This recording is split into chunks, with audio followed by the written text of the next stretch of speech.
Salam, saya memperkenalkan nama saya Dr. Andes Daud Rebo STH. Saya ingin bersaksi, ya, Tuhan itu sungguh luar biasa. Ya, awalnya saya itu tidak ingin untuk menjadi Kristen. Jadi latar belakang saya itu dari Muslim, ya. Jadi saya dari kecil dididik di Muslim dan juga saudara saya, paman saya aslinya dari Ponorogo, ya. Ponorogo ini Kecamatan Sampung, Ponorogo, Moroto, itu daerah warok-warok di sana itu. Ilmu-ilmu, jadi Islam tapi juga ilmu kejawen, itu dari bapak saya, semua keluarga saya begitu, bahkan ada yang jadi dukun, yaitu yang karena kami latar belakang di Ponorogo, khususnya di daerah Moroto itu, ya. Puji Tuhan, Tuhan itu sungguh luar biasa memanggil saya. Saya tidak mengira kalau saya ini jadi Kristen. Dulu saya benci dengan kekristenan. Saya kelas 4 atau 5 SD, itu saya pernah, tetangga saya itu ada yang ibadah keluarga gitu, ucapan syukur, saya lempari, ya, sampai batunya itu masuk gendengnya, saya lempar gendengnya, pecah, batunya turun. Kemudian ada pendeta itu yang melayani itu karena dekat hutan, bawa anjing, ya, anjingnya 2, kemudian anjing itu saya pelinteng, ya, saya pelinteng pakai ketepil seperti Daud itu, ya, jadi seperti Daud itu, kecil saya itu cari burung ya pakai itu, ya, karena enggak punya tembak waktu itu, ya. Sehingga saya pada waktu itu ada anjingnya pendeta itu, saya ketepil itu, ya, pelinteng naik dari dia, ya. Akhirnya kena kepalanya sampai putar itu, ya. Putar karena kesakitan, sampai orang-orang itu ramai. Wah, siapa ya yang melempar anjing ini? Anjingnya ini apa? Terpelanting-pelanting itu, ya, karena pas kena kepala itu, dekat mata itu kena batu. Wah, ini kecilan saya seperti itu. Kemudian saya itu tahun 1977 itu saya tamat dari SD, ya, dari SD saya pengen sekolah ke kota waktu itu, ya. Lah, ayah saya itu meninggal, saya masih usia 3 tahun. Waktu itu adik saya juga masih kecil, baru lahir. Ayah saya sudah meninggal, ya. Kemudian saya ingin sekolah, ya. Pada waktu itu ingat saya itu Menteri Pendidikan itu Daud Yusuf, ya. Kemudian merubah tahun ajaran itu, dulu itu kan tahun ajaran Januari, diubah menjadi Juli, ya, itu tahun 1977. Nah, waktu itu saya baru selesai tamat SD. Kemudian saya pengen sekolah ke kota. Kemudian ada temen gitu, ayo kalau kamu ingin sekolah ke kota ikut aku. Nah, enggak taunya itu teman itu pernah tinggal di panti asuhan. Ternyata saya diajak ke sana, tapi enggak ngomong kalau itu panti asuhan. Ya, ngomongnya ayo ikut nanti disekolahkan. Nah ya, saya ikut aja pada waktu itu ya. Itu panti asuhan, namanya Panti Asuhan Pancaran Kasih. Tempatnya itu di Caruban Madiun. Ya, Caruban Madiun ya. Kemudian saya ke sana, tahun ajaran itu mundur. Biasanya itu Januari ya. Nah, biasanya Januari diundur Juli tahun ajaran barunya. Sehingga pada itu saya sekolah mendaftar mundur. Kemudian saya diambil anak angkat oleh Bapak Pendeta yang punya panti asuhan itu. Kemudian saya tinggal dengan beliau dalam rumahnya menjaga anak-anaknya. Dia punya anak 4, 3 laki-laki, yang 1 perempuan. Ya, itu pimpinan panti asuhan itu namanya Pak Pendeta Simon Petrus 2 BPA. Dari ceritanya, kesaksiannya, beliau itu dulunya pernah memimpin bajak laut. Jadi pemimpin bajak laut tapi bertobat. Ya akhirnya bertobat jadi pendeta. Terus merintis yayasan panti asuhan namanya Pancaran Kasih itu. Saya di situ, saya diambil anak angkat, kemudian saya tinggal dengan beliau, ya, saya bekerja dengan beliau, ya, saya ikut terus bekerja, ya, disuruh apa saja saya ikuti, ya. Dan puji Tuhan, pada waktu itu saya kecil itu tidak pernah jadi Kristen, dengan Kristen benci, tapi saya sekarang kok ikut dengan orang Kristen, gitu, ikut dengan orang Kristen. Nah saya pada waktu itu pertama-tama tuh saya masih sembahyang, sholat, ya seperti biasanya saya puasa, kemudian malam itu tahajud, gitu ya, seperti yang saya lakukan waktu masih Muslim. Saya masih itu tapi ini Pak Pendeta saya itu dibiarkan aja. Lama-lama saya ini ikut sekolah minggu itu waktu itu ya, sekolah minggu tapi sudah agak besar saya.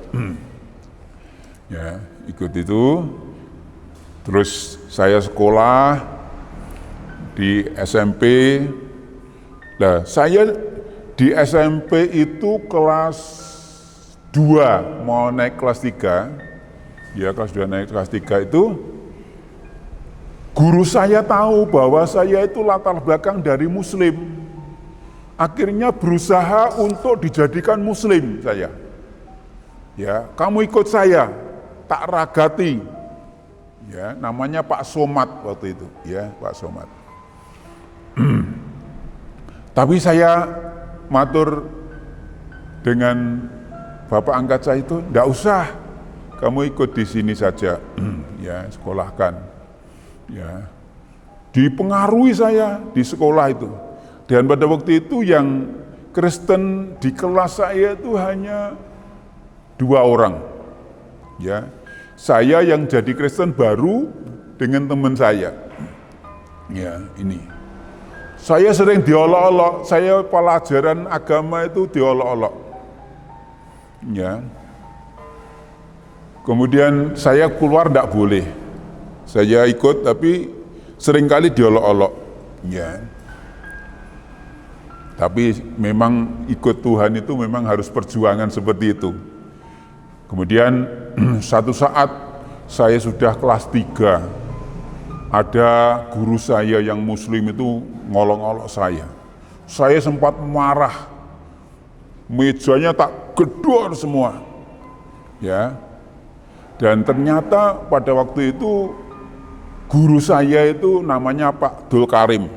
Saya marah, diam, saya suruh diam. waktu dia ngajar, saya berani waktu itu. Nggak tahu kok, saya kok langsung ada seperti pimpinan Roh Kudus gitu, saya stop guru ngajar. Berhenti, kalau nggak berhenti tak laporkan kepala sekolah, langsung berhenti. Ya Pak Abdul Karim ini, untuk ngolok-ngolok saya, ya waktu itu. Ini luar biasa, ini pengalaman saya. Dan saya pada waktu ingat, Pak Abdul Karim mengatakan gini, kamu besok naik haji, melihat watu gantung tanpa cantel. Jadi watu sekan ngambang gitu ya, Ka'bah itu. Ternyata setelah sekarang dilihat, ternyata bohong guru itu. Ya enggak mungkin ngambang. Ternyata itu bahkan disitulah saya tahu bahwa kebohongan yang pengajar itu terlihat dari situ. Benar ini saya ingat terus ya. Karena saya heran, watu gantung segede ini sakmono, Ka'bah itu kok gantung tanpa cantel. Saya gumun. Sehingga itu terekam pada saya ingat saya lihat di TV, bohong guru saya. Ternyata itu yang di bumi kok ternyata. Dulu kan bayangan saya gantung awang-awang sana. Ya, ini ya yang pernah saya terima dari guru saya. Kemudian pada waktu itu saya jadi orang Kristen, ya puji Tuhan, meskipun dipengaruhi saya, ya, tapi saya tetap kuat, ya puji Tuhan itu, ya. Kemudian saya dari SMP nerusnya sekolah ke STM waktu itu, ya. Pertimbangan saya masuk di STM itu masuk sore, karena pagi saya harus kerja, harus bantu. Ya karena saya ikut orang, saya harus bantu kerja pagi itu, ya. Jadi sore itu sekolah saya sore. Ya setelah selesai dari STM, saya kuliah di IKIP Madiun. Ya, di IKIP Madiun. Ya, saya kuliah sambil bekerja itu. Jadi saya itu sekolah, kuliah sambil bekerja untuk mencukupi, ya. Puji Tuhan, Tuhan buka jalan, ya. Saya kuliah juga dulu tidak mikir kuliah, tapi ternyata puji Tuhan, Tuhan buka jalan. Tuhan itu memberi kemurahan saya bisa kuliah, ya. Dan mujizat Tuhan yang luar biasa. Ya, saya sering waktu akan bayar semesteran, ternyata Tuhan gerakkan orang untuk memberi uang saya untuk bayar semester. Itu sering yang saya dapat mujizat-mujizat yang luar biasa. Akhirnya saya itu waktu ini SMP yang pada waktu itu SMP kelas 2 mau naik kelas 3 itu, saya itu pernah mengalami sakit ya. Saya lumpuh waktu itu. Ya sudah ikut orang lumpuh, itu pernah mengalami sakit itu. Saya juga tidak tahu sakitnya apa kok langsung saya lumpuh. Tidak bisa jalan kurang lebih 6 bulan waktu itu. Terus kemudian, waduh kaki saya kecil. Terus saya berdoa. Waktu itu memang Kristen saya juga belum kuat. Waktu itu saya Islam sudah biasa untuk sembahyang dan sebagainya, ya. Kemudian saya puasa 3 hari 3 malam, ya. Pada waktu malam saya tahajud, ya. Meskipun saya sudah ikut ini, saya masih bisa tahajud malam itu, dan saya ingin ketemu Sang Pencipta. Karena waktu itu dalam situasi bimbang, saya ikut Kristen dan saya pengen ketemu dengan Tuhan Sang Pencipta itu. Ya, pada waktu itu saya sudah puasa 3 hari 3 malam. Hari ketiga itu saya malam itu jam 2 itu saya meditasi. Ya, seperti orang Kristen kalau berdoa khusus gitu ya. Saya juga begitu, ya. Karena saya juga pernah dilatih untuk meditasi. Ya, dilatih meditasi, pernah. Akhirnya saya juga seluruh kehidupan saya malam itu saya ngomong dengan saya pasti ada yang menciptakan saya. Dan saya pengen ketemu Sang Pencipta itu.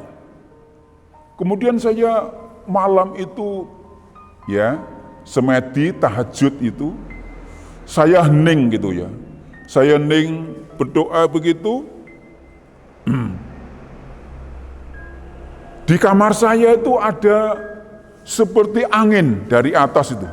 Angin itu dari atas. Jadi seperti atas ditiupkan ke bawah itu. Ditiupkan ke bawah keras banget. Oh, ada apa ini? Ya, padahal orang semedi kan khusus ya, enggak boleh terganggu. Tapi karena itu hal yang aneh, saya agak terganggu. Ada apa ya? Terus saya mulai semedi lagi.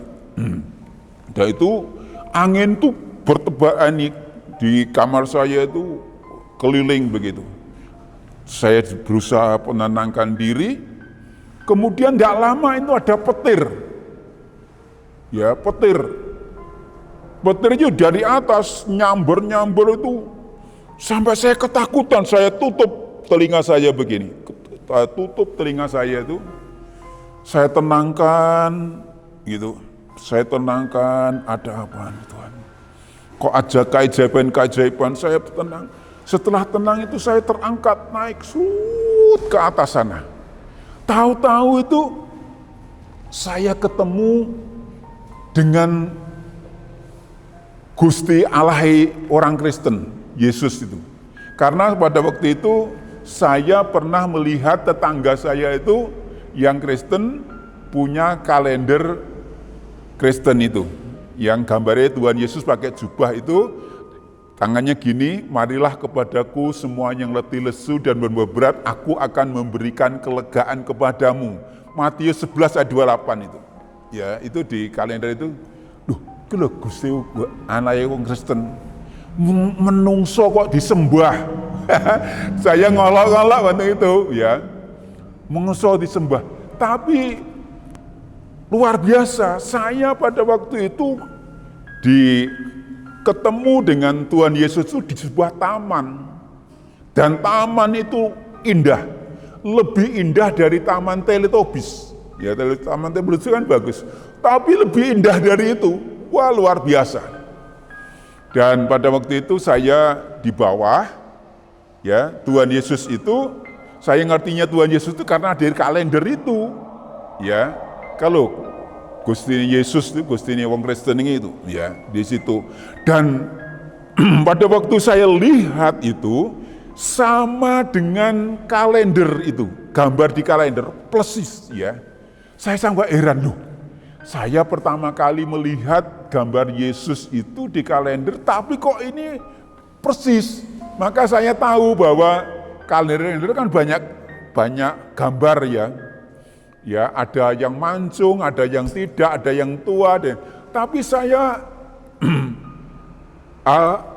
pada waktu itu tahu persis, oh Yesus yang saya temui begini itu, kalender itu ada yang beda, ada yang hampir sama. Yaitu yang pengalaman saya, dan Tuhan katakan, kamu akan kupakai.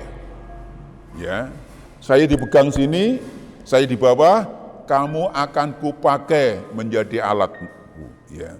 Tapi saya tidak ngerti apa yang menjadi dipakai itu. Dan pada waktu itu saya sakit kan. Saya bilang, saya batin ya, tapi belum ngomong. Aku sakit tuh. Tapi Tuhan katakan gini, kamu akan sembuh. Ya, saya tidak ngomong itu, tidak terucap keluar, tapi di batin itu sudah, Tuhan, kamu akan sembuh. Gitu loh. Wah, terus saya diajak ke sebuah tempat yang ngeri itu, kalau mungkin orang mengarahkan neraka. Itu seperti lautan begitu ya. Jadi kayak kolam renang yang sangat luas. Itu di sana orang teriak-teriak dan itu agak gelap. Ya, dan seperti ada uap begitu mendidih airnya itu, tapi tidak lihat apinya, tapi pendidihannya itu ada, ya saya lihat. Dan Tuhan Yesus lihat mereka seperti itu, menderita. Ya. Terus saya mau lihat itu rasanya enggak sampai hati ya. Karena penderitaan orang berteriak-teriak luar biasa itu. Ya. Kemudian saya diajak ke sebuah ruangan yang sangat luas dan semua orang berpakaian putih. Ya mungkin itu gambaran surga. Kalau di kitab Wahyu kan memang surga itu orang-orang berpakaian putih kan ada di situ ya. Saya seperti itu. Tapi saya tidak boleh masuk, saya hanya disuruh lihat di depan pintu dan tangan saya dipegang oleh Tuhan Yesus itu. Ya, lihat mereka memuliakan aku.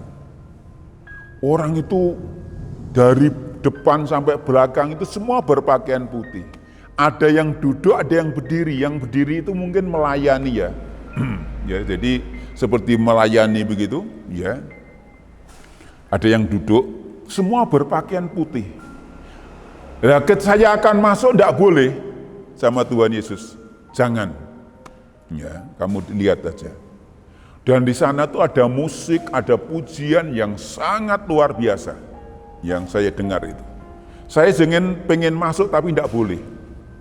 Ya, dan itu saya diajak lagi ke di situ di depan pintu gitu. Tuhan katakan gini, kamu akan kupakai. Ya, jadi Tuhan itu bicara dengan saya 3 kali. Pertama tadi di taman tadi, kedua di ini ruangan yang di depan ruangan depan pintu itu, di ruangan di situ orang seberapa putih pakaiannya. Tuhan katakan kamu akan kupakai. Itu yang kedua. Kemudian pada waktu itu saya diajak lagi ke taman itu. Ya, itu saya diajak ke taman itu, kemudian Tuhan katakan, sekarang kamu turun, kamu akan kupakai, ya, menjadi alatku.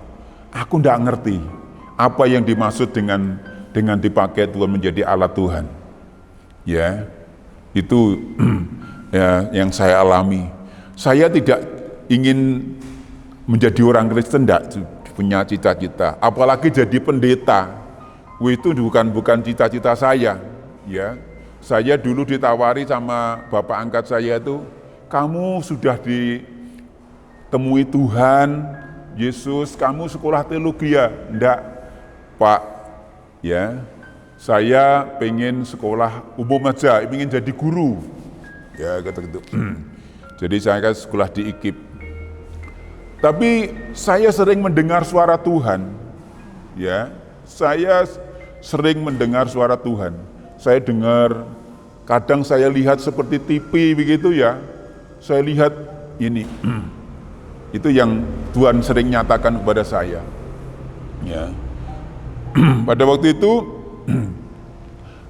Tuhan itu sungguh luar biasa, ya. Waktu saya sudah kuliah di Madiun itu. Ya, waktu Tuhan katakan saya sudah semester 8 ya itu, sudah hampir selesai. Tuhan katakan kamu harus melayani aku. Saya bingung pada waktu itu. Ya, saya cita-cita jadi pendeta. Tapi saya karena sering suara itu kepada saya bilang gini, Tuhan, saya ingin mujizat Tuhan terjadi dalam hidup saya. Akhirnya Tuhan mengujo dengan mujizat. Ya, saya pada waktu itu doakan orang-orang gila di jalan. Pada zaman nalo loto ya. Jadi edan nomor orang-orang. Tak doa nih orang gila di jalan itu langsung sembuh. Saya bingung. Loh, terus kemana ya orang sudah sembuh? Ya, pernah tak mandikan, tak pakai pakaian, tapi ditampung di mana? Aku bingung. Takut suruh pulang. Ya. Jadi beberapa orang saya tangani, yang sejak rumahnya saya serahkan kepada keluarga. Ya, itu saya cinta mula-mula saya, Tuhan menyatakan kepada saya dengan mujizat itu. Sehingga saya pada waktu golek orang edan-edan di jalan. Padahal dulu saya takut dengan orang gila. Saya tidak takut. Ya.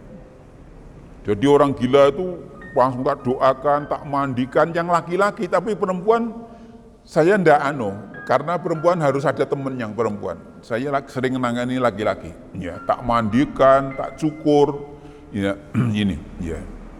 Jadi itu yang pernah saya alami. Tuhan itu sungguh luar biasa, ya, menyatakan saya minta mujizat ya dijauh dengan mujizat, ya. Pernah satu saat itu saya makan tidak punya lauk. Tuhan, aku pengen lauk. Tahu-tahu di dapur saya itu ada lauk, siapa yang bawa tidak ngerti.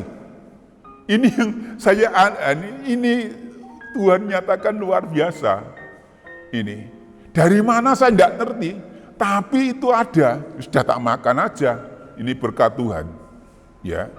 Sampai Tuhan menyatakan dengan banyak cara, ya, untuk saya supaya pengen bisa jadi hamba Tuhan. Saya dulu juga sudah ngajar di SMK Katolik di Caruban, di Madiun, ya, ngajar di SMK Katolik. Itu. Kemudian sambil melayani saya juga sudah, ya. Kemudian saya pernah sekolah juga di sekolah di SETAS, Sekolah Alkitab, Sekolah Tinggi Alkitab Surabaya. Ya, di situ akhirnya saja selesai dari IKIP, saya sekolah lagi di sana, kemudian kembali ke pelayanan, dan Tuhan itu menyatakan luar biasa. Pernah saya nangani orang disantet, ya, Tuhan itu menyatakan ini loh yang nyantet orangnya, tahu saya. Karena saya lihat seperti di TV, jadi saya sama dengan lihat di TV, ya. Ya, dukunnya ini, ya, pada waktu itu dukunnya perempuan, tangannya potol-potol karena kena kusta. Dukunnya itu tambah potol-potol tangannya. Loh, wah gini, tak cek, bener ternyata. Ya, dukun itu, ya. Itu yang pernah saya alami seperti itu. Kemudian saya doakan banyak orang, ya.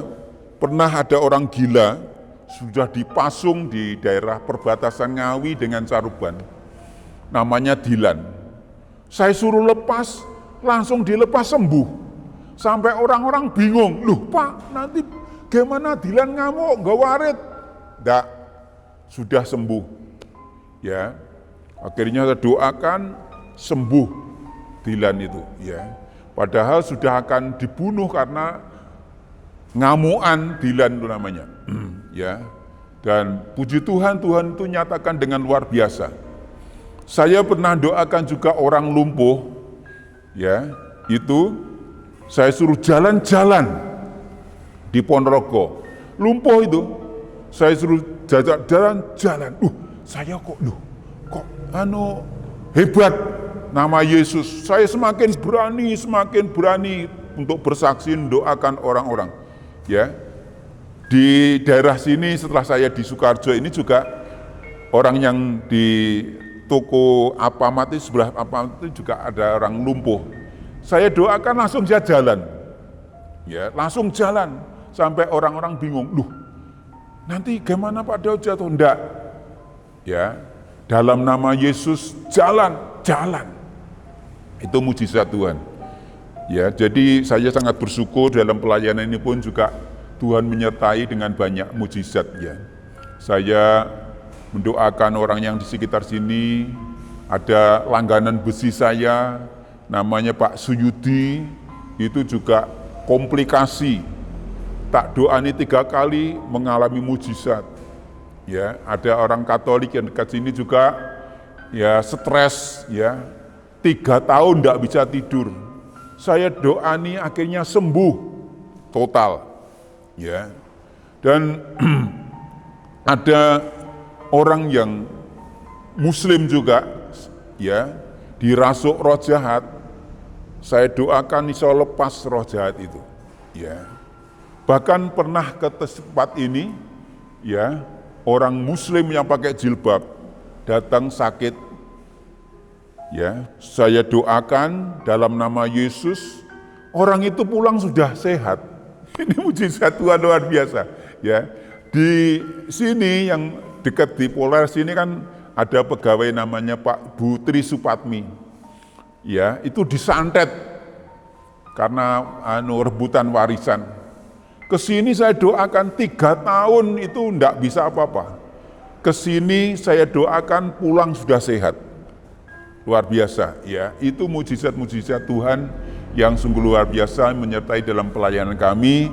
Terlebih saya sangat bersyukur dalam dulu gereja ini kecil, sekarang ya puji Tuhan sudah lantai 3. Dulu kecil gereja ini, ya pada waktu awal saya datang ini di sini dulu mertua yang melayani kecil, sekarang puji Tuhan ini sudah bisa membangun 3 lantai, ya lantai 1, 2 untuk gereja, lantai 3 itu untuk menara doa rencana, ya puji Tuhan. Tuhan menyatakan dengan mujizat. Pembangun ini juga waktu itu Tuhan katakan kamu bangun, ya, tidak punya uang, ya, dan pada waktu itu nabung selama 6 tahun itu, ya, terkumpul dana itu hanya 55 juta, ya, akhirnya Tuhan suruh mulai, tak mulai saja, seperti orang gila. Jemaat-jemaat ada bingung, padahal mau bangunin duit segitu gimana, pondasi aja kurang, ya, pondasinya berapa, pondasi sudah habis, ya. Tapi saya percaya Tuhan akan menyatakan dengan luar biasa. Akhirnya pembangunan ini, puji Tuhan, ya bisa seperti ini, meskipun ini boleh dikatakan tinggal 50% dah untuk selesainya. Ya puji Tuhan, ya ini pembangunan ini lebih dari 1 M ya. Ya kira-kira 1/4 sampai jadi. Ya ini karena mujizat pertolongan Tuhan. Ini sungguh luar biasa. Itulah kesaksian saya. Mungkin ada hal yang terselip, sebenarnya sangat banyak kalau kita saksikan mujizat Tuhan itu sungguh luar biasa. Ya, jemaat-jemaat juga merasakan sungguh luar biasa. Ya, pada waktu saya awal untuk membangun ini, ada jemaat yang mungkin takut atau bagaimana, rasa membantu, pergi. Sekarang sudah kembali lagi ya, puji Tuhan. Ya, sungguh luar biasa. Saya bilang sama Tuhan, Tuhan kandangi ini sudah dibesarkan. Tuhan domba-domba itu kirim lagi. Ya, dan sekarang domba-domba ini sudah kembali ke kami. Bahkan gowo bandangan konco yang lain ya, sehingga akan menambah jumlah itu ya. Ya puji Tuhan, itu sungguh luar biasa. Kami bersyukur dalam pelayanan ini, memang suka duka dalam pelayanan itu luar biasa. Tapi Tuhan itu sungguh ajaib ya. Dalam saya mengurus perizinan, dulu sangat sulit, itu mertua saya, Bapak Pendeta Suripto merintis sangat sulit. Ya, izin tidak boleh ya, tapi saya ngurus 2 bulan tidak ada, sudah bisa selesai. Ya, ini karena Tuhan. Bahkan Pak Bupati Sukoharjo ini bisa meresmikan gereja ini. Ya, tanggal 21 November 2000 itu diresmikan. Ya, puji Tuhan, sungguh luar biasa. Bahkan kami sangat bersyukur Pak Bupati juga sudah membantu pembangunan ini. Ya, pembangunan tahap pertama itu dibantu 125 juta, kemudian dibantu lagi 25 juta, terus ini dibantu lagi 20 juta. Jadi sungguh luar biasa, sehingga kami juga bersyukur para sponsor, donatur yang membantu kami, sebab kalau kami dari jemaat tidak mungkin itu ya. Ya, tapi bersyukurlah jemaat itu juga bisa ambil bagian. Ya, saya bilang, saya khotbah pada waktu awal bangun itu 5 roti 2 ikan. Ya, itu akan mengenyangkan banyak orang. Sekarang juga uang ini terbatas, tapi akan selesai pembangunan ini. Ternyata terbukti, ya, kuasa mujizat Tuhan itu sungguh luar biasa, ya. Mujizat Tuhan sungguh hebat dan dahsyat, ya. Saya percaya Tuhan senantiasa akan memberkati dalam kehidupan kita. Untuk itu saya pesan kepada saudara-saudara yang mendengarkan kesaksian saya, jadi kepercayaan atau iman itu jangan dipengaruhi orang lain, tetapi harus punya pengalaman sendiri dengan Tuhan. Ya, seperti saya pernah mengalami itu, ya. Sehingga tidak akan goyah kalau dipengaruhi orang lain. Pengalaman sendiri dengan Tuhan, Tuhan itu bisa ditemui ternyata. Seperti saya ingin ketemu, ternyata bisa ditemui juga. Gitu ya. Ini jadi Tuhan itu bisa ditemui asalkan ya dalam firman Tuhan katakan orang yang suci akan melihat Allah. Tapi ini hati ini tidak suci tidak bisa. Suci tulus itu akan melihat Allah seperti Musa bisa berhadapan muka dengan muka. Gitu ya. Jadi itulah pesan saya kepada pendengar yang setia, puji Tuhan kiranya kesaksian ini menjadi berkat. Ya jangan kita beragama dicekoi oleh orang lain, boh bener, boh salah, penting panganan. Itu tidak bisa. Kita harus punya pengalaman dengan Tuhan, mujizat dengan Tuhan dalam hidup ini. Ya, karena surga dan neraka itu bukan orang lain yang menentukan, kita sendiri. Dan setelah saya dari Kristen, keselamatan hanya di dalam Yesus Kristus kok. Bahkan kita yang berdosa, Yesus rela mati untuk menebus dosa kita. Itulah kasih Allah. Kalau Tuhan ngasihkan kasih Allah nyata di dalam Yesus Kristus. Kalau di luar Yesus saya belum bisa melihat nyata kasihnya. Tapi dengan kasih Yesus ini, saya rasakan mujizatnya, saya rasakan dalam hidup ini, pengalaman dalam hidup saya membentuk saya untuk menjadi pribadi orang Kristen, bahkan saya menjadi hamba Tuhan untuk mendidik orang lain untuk takut akan Tuhan, mentaati firman Tuhan. Ya, ini. Jadi itulah yang menjadi kesaksian ini kiranya jadi berkat dalam kehidupan kita semuanya. Ya, mujizat itu tetap ada. Ya. Milikilah pengalaman dengan Tuhan dalam hidup ini. Itu yang menentukan dalam hidup kita. Ya, puji Tuhan, Tuhan memberkati kita semuanya. Salam.